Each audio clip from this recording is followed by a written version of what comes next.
हमने महादेवी वर्मा द्वारा रचित रेखा चित्र गिल्लू का अध्ययन किया है। अब देखते हैं कि उस पर कौन कौन से सवाल बनते हैं। तो शुरू करते हैं, देखते हैं पहला सवाल क्या है। पहला सवाल है, गिल्लू रेखा चित्र की लेखिका हैं महादेवी वर्मा, सुभद्रा कुमारी चौहान, कृष्णा सोबती, उपरोक्त में से कोई नहीं। तो विकल्प क सही है, महादेवी वर्मा हम लोग जानते ही हैं। अभी जो इससे पहले वाला स्लाइड था उसमें हमने देखा कि महादेवी वर्मा द्वारा रचित है गिल्लू रेखा चित्र। अगला सवाल देखते हैं। महादेवी वर्मा का जन्म 26 मार्च 1907 ईस्वी को किस राज्य के फर्रुखाबाद जिले में हुआ? तो सही विकल्प है ग, उत्तर प्रदेश के फर्रुखाबाद जिले में उनका जन्म हुआ था। इसमें कई सवाल बन सकते हैं कि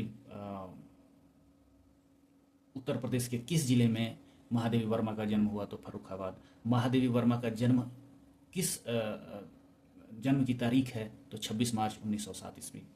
तो इसमें एक ही सवाल में कई सवाल हैं, इस पर ध्यान देने की आवश्यकता है। अगला सवाल देखते हैं। महादेवी वर्मा की प्रारंभिक शिक्षा कहाँ पर हुई? तो सही विकल्प है ख, इंदौर में। उनकी प्रारंभिक शिक्षा इंदौर में हुई थी। अगला सवाल, महादेवी वर्मा का संबंध भारतीय साहित्य में है? विकल्प है मध्ययुगीन रहस्यवाद से, ख कबीर के रहस्यवाद से, ग तुलसी के रहस्यवाद से, घ आधुनिक रहस्यवाद से। तो हमने देखा कि 1907 में महादेवी वर्मा का जन्म हुआ, तो इनका संबंध आधुनिक रहस्यवाद से ही होगा। तो सही विकल्प है घ, आधुनिक रहस्यवाद। महादेवी वर्मा मूलतः हैं कवयित्री।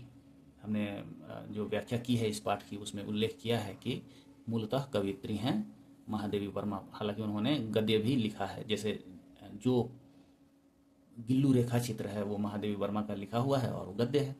तो गद्य भी उन्होंने लिखा है, लेकिन मूल रूप से वो कवयित्री हैं। वो उनकी कविताएं जो हैं, उनके जो रचनाकार व्यक्तित्व है उसमें सबसे अहम जो हिस्सा है वो काव्य का है। तो मूलतः कवयित्री हैं। अगला प्रश्न देखते हैं। किसकी कविताएं प्रत्यभिज्ञा दर्शन से प्रभावित दिखती हैं? तो महादेवी वर्मा की प्रत्यभिज्ञा दर्शन से प्रभावित थी।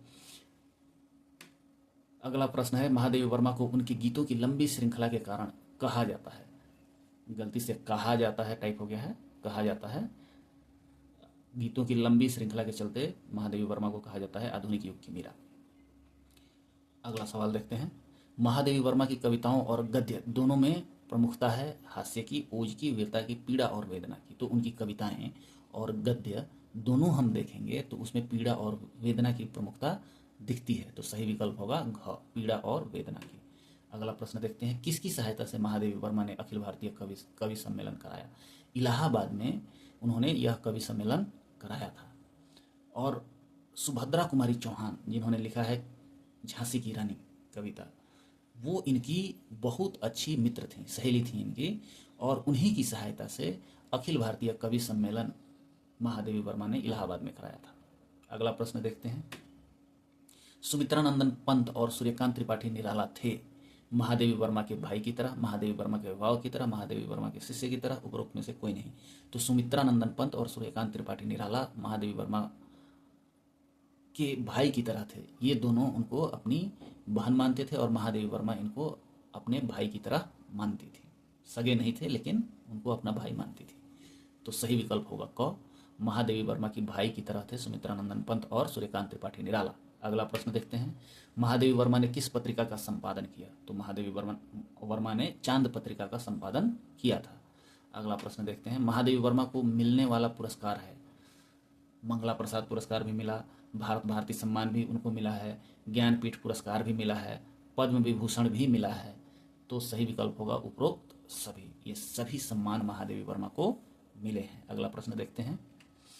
एक जनश्रुति के अनुसार किसके चोंच से घायल जीव की मृत्यु हो जाती है? मोर की चोंच से, कौवे की चोंच से, तोते की चोंच से, सोन चिड़िया की चोंच से। तो कौवे की चोंच से सही विकल्प होगा ख। हमने गिल्लू रेखा चित्र की व्याख्या में हमने देखा है कि एक जनश्रुति है कि कौवे की चोंच से घायल जीव की मृत्यु हो जाती है। अगला प्रश्न देखते हैं।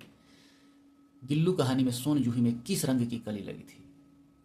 तो कहानी की शुरुआत में ही, रेखा चित्र की शुरुआत में ही लेखिका लिखती हैं कि आज जूही की लता में पीले रंग की कली लगी है। तो सही विकल्प होगा घ, पीले रंग की कली लगी थी। सोन जूही नाम ही है, सोन मतलब सोना और जूही मतलब जूही का पौधा। सोन जूही का पौधा मतलब वह जूही का पौधा जिसमें सोने के रंग के फूल लगते हों। तो सोना का रंग पीला होता है, तो पीले रंग की कली लगी थी। अगला प्रश्न देखते हैं। गिल्लू कहानी में सोन जूही की लता की सघन हरितिमा में कौन बैठता था?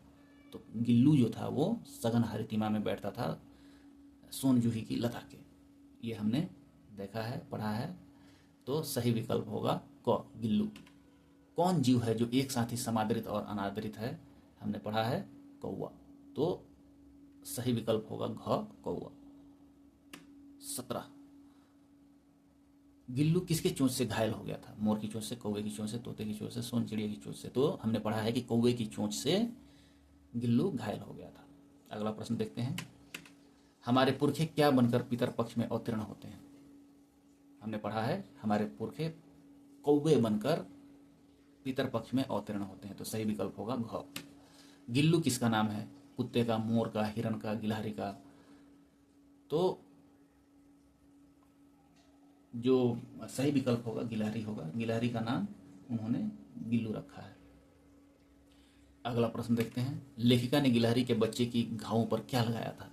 तो पेंसिलिन का मरहम लगाया था। सही विकल्प क। गिल्लू ने अपने नन्हे पंजों से लेखिका के किस अंग को पकड़ा था? तो सही विकल्प होगा क, लेखिका के उंगली को पकड़ा था गिल्लू ने। अगला प्रश्न देखते हैं। गिल्लू शब्द है व्यक्तिवाचक संज्ञा का जातिवाचक रूप, जातिवाचक संज्ञा का व्यक्तिवाचक रूप, व्यक्तिवाचक संज्ञा का समूहवाचक रूप, उपरोक्त में से कोई नहीं। तो जातिवाचक संज्ञा का व्यक्तिवाचक रूप है। गिलहरी एक जातिवाचक संज्ञा है, लेकिन गिल्लू हमने उसको विशिष्ट बना दिया, एक गिलहरी को। उसमें से बहुत सारे गिलहरियों में से एक जो है उसका नाम हमने रख दिया गिल्लू। तो व्यक्तिवाचक संज्ञा हो गया। तो सही विकल्प होगा ख, जातिवाचक संज्ञा का व्यक्तिवाचक रूप है गिल्लू शब्द। अगला प्रश्न देखते हैं। गिल्लू का प्रिय खाद्य पदार्थ क्या था? मूंगफली, चना, काजू, मक्का। तो ये सारे खाद्य पदार्थ गिलहरी खाते हैं, लेकिन जो रेखा चित्र है उसमें लेखिका ने गिल्लू के बारे में लिखा है कि गिल्लू का प्रिय खाद्य पदार्थ काजू था। तो सही विकल्प होगा ग। अगला प्रश्न है। काक भुसुंडी किसका सम्मानित नाम है? कुत्ते का, मोर का, हिरन का, कौवे का। हमने पढ़ा है कि काक भुसुंडी कौवे का नाम है। तो सही विकल्प होगा घ। अगला प्रश्न है। पितृपक्ष में किस पक्षी का आह्वान किया जाता है? तो हमने पढ़ा है कि पितृपक्ष में कौवे का आह्वान किया जाता है। तो सही विकल्प घ है। अगला प्रश्न है। गिलहरी के जीवन की अवधि होती है 2 साल, 3 साल, 4 साल, 5 साल। हमने पढ़ा है कि गिलहरी के जीवन की अवधि 2 साल होती है। तो सही विकल्प क। अगला प्रश्न है। गिल्लू की समाधि कहाँ दी गई? नीम के पेड़ के नीचे, आम के पेड़ के नीचे, सोन जूही की लता के नीचे। तो सोन जूही के लता के नीचे गिल्लू की समाधि दी गई थी। जिस सोन जूही की लता में पीली कली देखकर महादेवी को गिल्लू की याद आ गई, उसी सोन जूही की लता के नीचे गिल्लू की समाधि दी गई। तो सही विकल्प होगा ग, सोन जूही के लता के नीचे। अगला प्रश्न है। महादेवी वर्मा को किस ग्रंथ पर ज्ञानपीठ पुरस्कार मिला? तो सही विकल्प है यामा। यामा जो ज्ञानपीठ पुरस्कार बहुत ही महत्वपूर्ण पुरस्कार है, जो महादेवी वर्मा को उनकी कृति यामा के लिए मिला। तो सही विकल्प होगा ख। ये थे गिल्लू रेखा चित्र पर आधारित कुछ प्रश्न। आशा है आपको इससे सहयोग मिलेगा।